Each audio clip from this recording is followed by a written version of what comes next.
going on, you lovely human beings? Welcome to the channel. Today we're gonna do a recap of Johnny Depp and AH, what happened through this week. Let's start with the good news. Tonight, Johnny Depp together with Jeff Beck, they're playing in Las Vegas in Palms Casino Resort.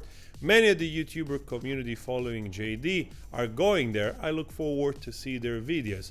Another lovely, fantastic news is this Fenty show of Rihanna, and apparently this seems to be the picture. I think this thing was shot already a while ago when JD still had the mustache and the beard, because now, as you know, he's shaved, I think. And this is a picture that seems to be part of the show. So this is one of the look of JD in the show, and I have to say, very nice. We like it. 2 thumbs up. Also, we have Johnny Depp that he filed for the appeal in regard of the Waldman statement. That was the only count that was awarded to AH, those 2 millions. And here we have the lawyers of JD yesterday arguing that most likely they made a mistake. So we have somewhere here, his team heads that Mr. Waldman is an independent contractor whose allegedly torturous conduct is not automatically attributed to Mr. Depp, and no evidence of Mr. Waldman's actual malice was presented at trial by Heard's team. They are seeking for the judgment to be overturned, while the other counts that were in Depp's favor are upheld. I honestly always thought that this was strange, that something said by Adam Waldman was connected to JD, and JD was liable for that.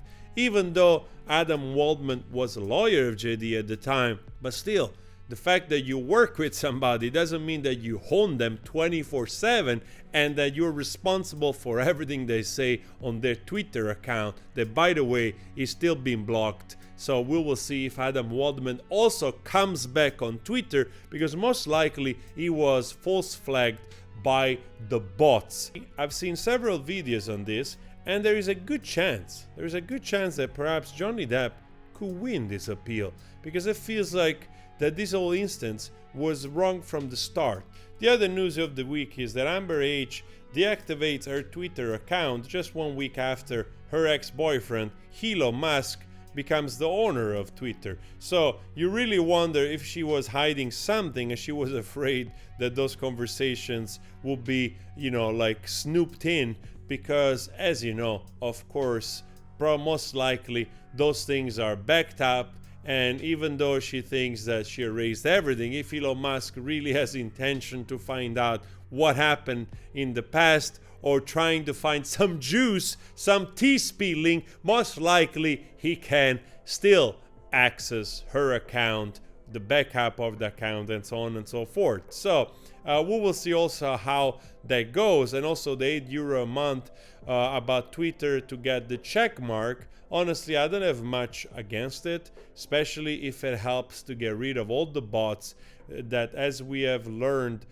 through this period, there is also a lot of fakeness on Twitter. Elon Musk was aware of this, and I think they're trying to brainstorm possibility to the public to see how they react to find solutions. So if paying some money to have a blue check mark can actually curb all this spamming of bots, maybe it's for the good. It's not a bad thing after all. Also, AH is still busy with all these lawsuits left and right. It's really not looking good for this person. We've learned that she's not a US resident anymore, and her lawyers are claiming that this basically cannot move forward because there is no jurisdiction. She's not a US resident, and that's it. So we will see if this is true. Some law YouTuber claim that what they say, that at the time of this lawsuit she was resident. I honestly don't know. But for Johnny Depp, he's looking very good. Apart from several trolls, which they're still trying to defame him, majority of people, they're on his side. And I look forward to see those looks, if there are many others on this Rihanna show. I don't know much about Rihanna. I know that she's a big star. I like the fact that she's endorsing Johnny Depp in this way, because, as you know, she's a survivor as well of DV. And I think, like many have said in the comment sections, when you've gone through it yourself, you recognize another survivor of DV. That speaks for itself. We wish Johnny Depp tonight a great show in Palm Casino Resort. And meanwhile, we can also see a little bit of Johnny Depp through the years. Here you have it with Elton John, Sir Elton John, very young. Look at this guy with this co-star in 21 Jump Street. I love this jacket and this hat. When you think about it, Johnny Depp is actually being famous since a very early age. I think most of his adult age, he's been famous. Probably early 20s. Pretty good. The years with Kate Moss, this is probably mid-90s. This is Don Juan de Marco. Lovely movie. Did he get the star already then? Wow. That's quick. Probably at the end of 99. Look at that. He got the star in 99. This is probably the look in the just period following the beginning of Jack Sparrow.